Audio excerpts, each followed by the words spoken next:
What's up, guys? So this is just going to be super straightforward. It's just me building a PC the fastest I've ever done it.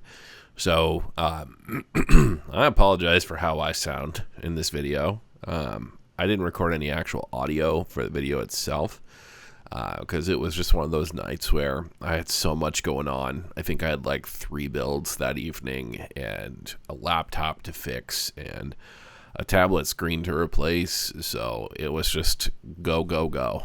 So didn't have the time to set up my audio, and tonight I am actually a little stuffy, so I apologize for that. I think it's allergies. I don't really know, but anyway, I am building this computer NASCAR fast, super fast.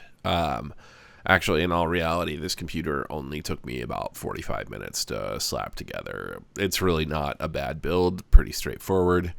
As you can see, I've already got the RAM, SSD, and CPU installed. And in real time, this is probably about, 5 minutes or so. So it's really not too shabby. Went with a Thermalright Phantom cooler, I think it was. No, it's the Peerless Assassin is what we used for this. This computer was basically the original. It's intended to replace the original, and the original was a theater computer. So, and that theater computer was rocking a 5500X, and it had it's for like a small local theater in a town called Toledo here in Iowa. So, yes, there's a Toledo, Iowa. It's not exclusive to Ohio.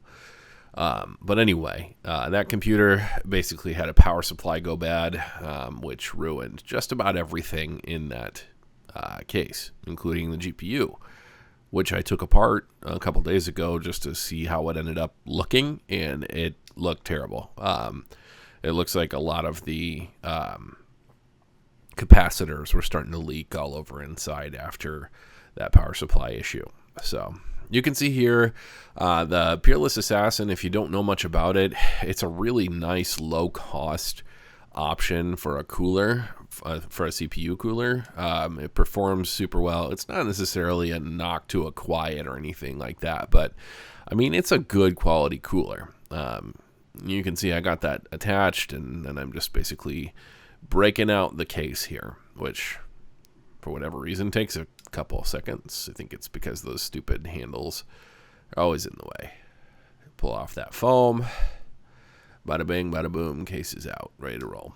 So first thing I always do, flip it around, pull both panels off, grab the box out of the back because we need the screws so we can screw in the motherboard. And then we set the motherboard in place, and everything's already set for a full ATX for the standoffs in the NZXT cases. So then it's a matter of figuring out which set of screws works for the motherboard. And you'll see here that I chose the wrong set to begin with, so I ended up pulling those out, tipping that box to the side, dumping the correct set, and then just continuing to go. Like I said, I was trying to build this computer quickly. It wasn't necessarily about presentation.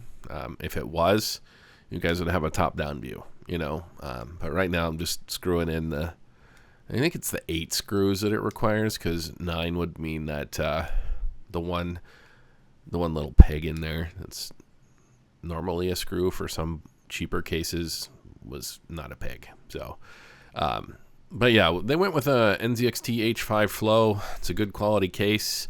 At a good quality price. And then for the PSU, we went with a Corsair RM850E, just because Corsair power supplies don't have a tendency to fail in the same way that last one did, where it delivers too much voltage and then ends up shorting out capacitors, and then they leach everywhere, all over the board.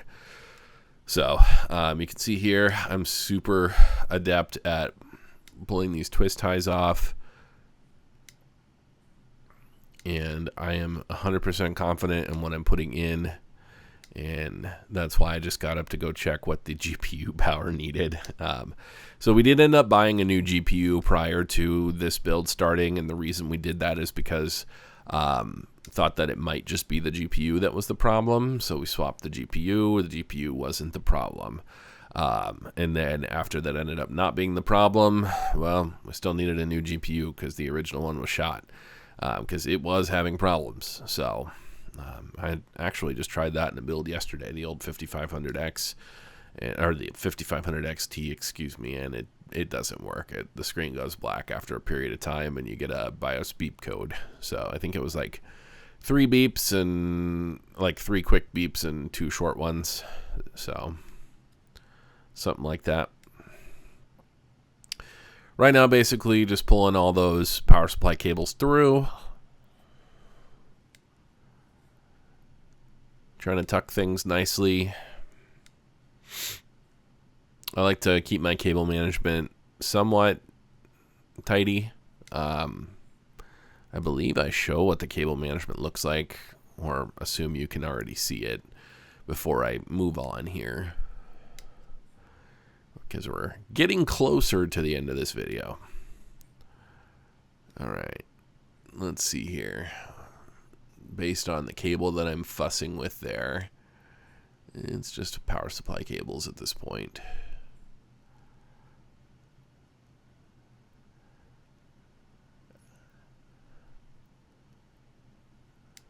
Probably responding to a customer or something there. Ah, okay. So at this point, I'm putting the fans, the Thermalright fans, on the cooler and getting those plugged up.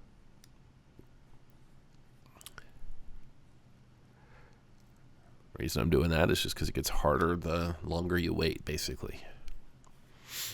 But again, we're nearing the end of this video, so I mean, we're really quite close to the end. Then I'm unwrapping the cables that are part of the case, which is that USB 3.0, your front panel connectors, as well as USB-C, which is still hanging out the back there. Yeah, and the HD audio connector. So that's just a given. And there's that USB-C. I actually struggle a little bit with putting that USB-C connection in, and I don't know why. I always seem to.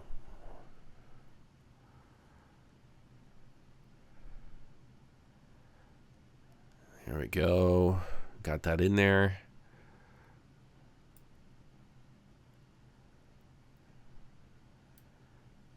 Won't be too much longer now. And then I think I'm running over to grab the old case, which is, you can kind of see it in the frame here, but it's actually an old Thermaltake case, one of the ITX builds. I'll certainly make use of the case again because it was decent. The GPU you went with was a PNY Accelerate 4060. We went with that just because we don't need super high-end graphics. It's basically just for playing essentially like little videos and stuff. So it doesn't need to do high-end gaming or anything like that. It's just a little local theater. So it just has to run a couple of screens at best. And if they're running a 5500 XT and that wasn't causing any problems before, surely they'll be fine with a 4060. So, all right, that's it. That computer is wrapped up. Thanks for watching this video. Super short, super quick build, and give a like and a subscribe.